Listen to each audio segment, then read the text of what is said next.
ये सखी का बोल चलो ना दूल्हा आइल बड़े मारू में जूता चुराए के बा। हाँ चल जूता चुरा के ये सखी जाना तेरी यदि जूता चुराल जाए ना तो नेगो मिलेला ये सखी। हाँ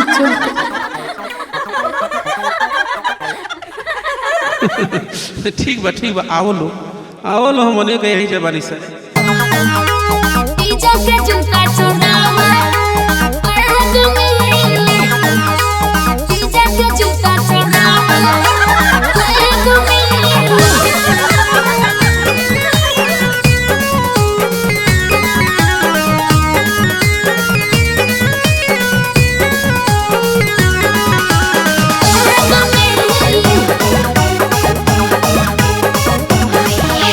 सखी हो शादी के मजा डेग डेग मिली।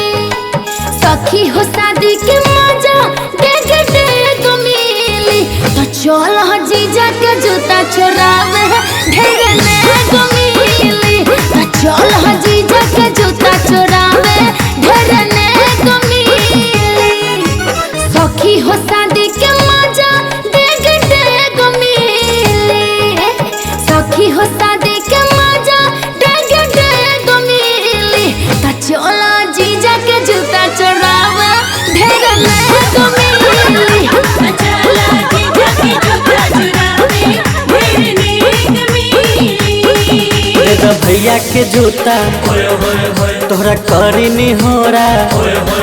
दे द भैया के जूता तोहरा करी नी होरा।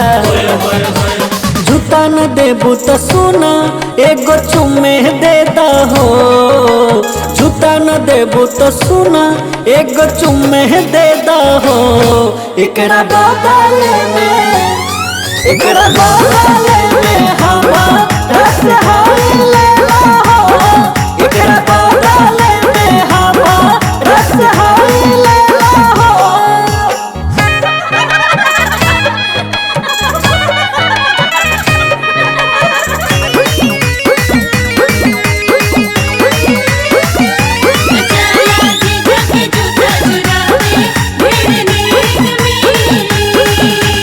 जीजा के भाई बहुते कौन जोश बड़ा हो। जीजा के भाई बहुते कौन जोश बड़ा हो।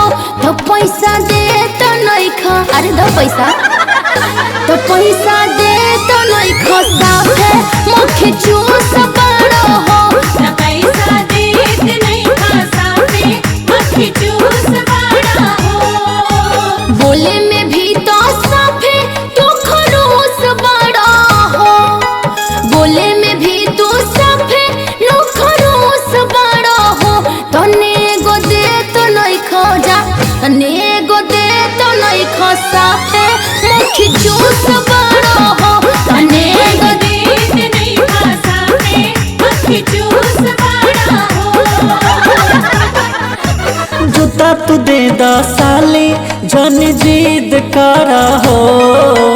जूता तू दे द साली जन जिद करा हो। बनब तहरे दुल्हा इहे तू उम्मीद करा हो। बनब तहरे दुल्हा